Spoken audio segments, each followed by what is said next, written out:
So here's a question to chew on. Those of us who are Christians, we've come into a relationship with God through the sacrifice of Jesus Christ, who paid the blood price for our sin. And we recognize that as sinners we could not save ourselves. We needed a Redeemer. So here's the question. Having recognized that we cannot save ourselves, what makes us think we can sanctify ourselves? In other words, once we become Christians, how do we get unloaded from the junk that we brought into our Christian walk with us and all the sin and habits that have entangled us?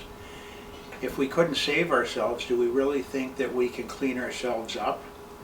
I want to talk about that for just a few minutes this morning, and I think hopefully get at the key to overcoming and the key to winning the battles that we have in our flesh, moving us towards getting cleaned up, frankly, and which is a process we call sanctification in the church. I want to go to 2 Corinthians 10, 3-5, because I think this is a good summary of where we're at. And it's Paul who wrote this, the Apostle Paul, and this is what he had to say by the inspiration of the Holy Spirit. For though we walk in the flesh, we do not war after the flesh. For the weapons of our warfare are not carnal, but mighty through God to the pulling down of strongholds, casting down imaginations and every high thing that exalts itself against the knowledge of God, and bringing into captivity every thought to the obedience of Christ.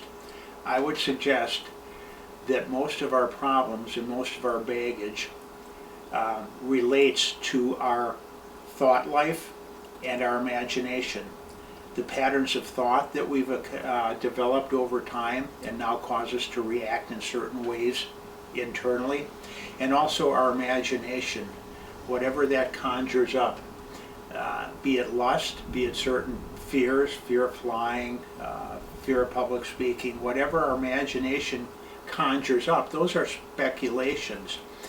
And we develop certain patterns of speculation, be it coveting other things, lusting, fearing certain things that we shouldn't be afraid of. And our patterns of thought condition us and cause us to react in certain ways and fall into a pattern of conduct and reaction that keeps us trapped and entangled. So I want to talk about that because Paul is telling us that the way we fight against this is not in the flesh. Our warfare is spiritual. And if we come to terms with how that works, at least in my life, it has essentially set me free and helped me unload from all the baggage that I brought into my walk with me. I've still got a ways to go, by the way. I'm not claiming perfection, but I am claiming freedom and peace.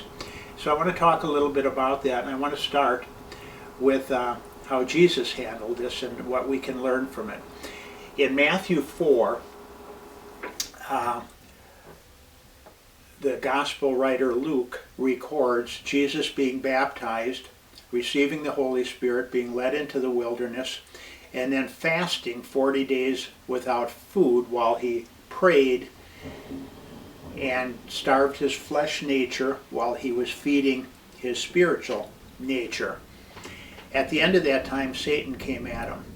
Satan thought Jesus was weak enough in the flesh where he could attack him now, but what he failed to recognize, I'm confident, is that Jesus had actually mortified his flesh while he strengthened his spirit, and Jesus was smart enough to recognize that the way to defeat Satan, and this is probably the punchline for this whole video, the way to defeat Satan and the way to defeat temptation is to move the battle lines and to move them from the flesh and our physical world into the spiritual realm where Satan has lost his authority and his power. I want to read how Satan tempted Jesus and then talk just a little bit about it. The devil came to him after Jesus had ate nothing during those 40 days, and at the end of those days it says he was hungry, and the devil came to him and he said, if you're the Son of God, why don't you talk to these stones and tell them to become bread? Jesus answered, it is written, man shall not live by bread alone. The devil then led him up to a high place and showed him in an instant all the kingdoms of the world. And he said to him, I'll give you all their authority and splendor. It's been given to me, and I can give it to anyone I want. If you worship me, it'll all be yours. Jesus answered, it is written, worship the Lord your God and serve him only. The devil didn't quit.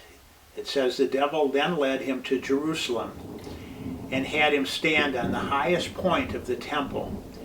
And then he said, if you're the Son of God, Satan said, throw yourself down from here, for it is written, he will command his angels concerning you to guard you carefully. They will lift you up in their hands so that you will not strike your foot against a stone. And Jesus answered, it is said, do not put the Lord your God to the test. When the devil had finished all his tempting, he left him until a more opportune time. That more opportune time, by the way, came in the Garden of Gethsemane when Jesus was about to be arrested and crucified. Satan still didn't win. So what's going on here? I think there's a couple very serious lessons we can learn from how Jesus handled this. First of all, you may notice that Jesus never contradicted Satan's claim of ownership to the world. Apparently Satan has been given at least limited authority here on earth and the power to manipulate and to some degree control things if people let him. The Bible tells us Satan was cast out of heaven with a third of his angels and now rules on earth. Jesus at one point called him the prince of this world. So Satan has some power and authority here on earth, but he's been cast out of heaven. I think the lesson in this is that Jesus did not fight him with physical weapons. He didn't try and debate Satan. He didn't try and overcome the temptation in his own flesh, which he had largely mortified through fasting for 40 days while he was strengthening his spirit. What Jesus did was move the battle lines from the physical world and physical realm where Satan has some power and authority into the spiritual realm where Christ has already defeated him. He did this by preparing himself in focusing and strengthening his spiritual nature through fasting and prayer while he weakened his fleshly nature for 40 days. So that when Satan hit him, he was prepared. He was probably never stronger in the spirit and had largely subdued his flesh with its lusts and appetites. Jesus then moved it into the spiritual realm by not arguing with Satan or debating him intellectually or letting Satan in any way get at Jesus' self or his ego. He simply held up the Bible as a shield and answered him with spiritual principles. It is written, man does not live by bread alone, but by every word that proceeds from the mouth of God.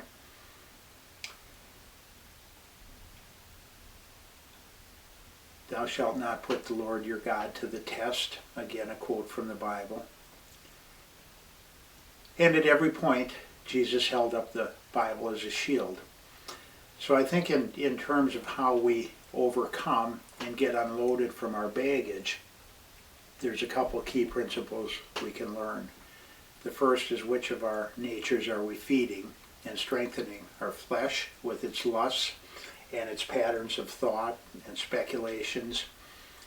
Or are we feeding our spiritual nature through prayer, fasting, Bible study, and focusing on Christ? Then when we're tempted, are we really trying to defeat that temptation out of our own flesh.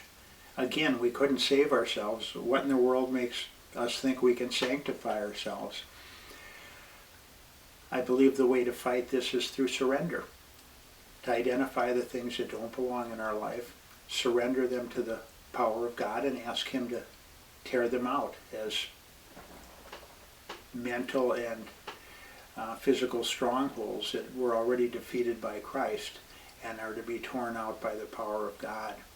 So I hope this video is useful, and it took me many years as a Christian to identify what I was doing wrong in terms of trying to struggle in my flesh against sin. Not that we need to give into it. We can resist sin in our flesh, but the real battle lines are spiritual, and we need to recognize when we're tempted or when we're being entangled in our patterns of thought or speculations that have trapped us for years, that the real battle is spiritual, and we need to change the battle lines from the flesh to the spiritual realm by turning it over to God in fasting and prayer, and identifying and surrendering those things that don't belong in our life and asking God to remove them. So I hope this video helps, and thank you for watching.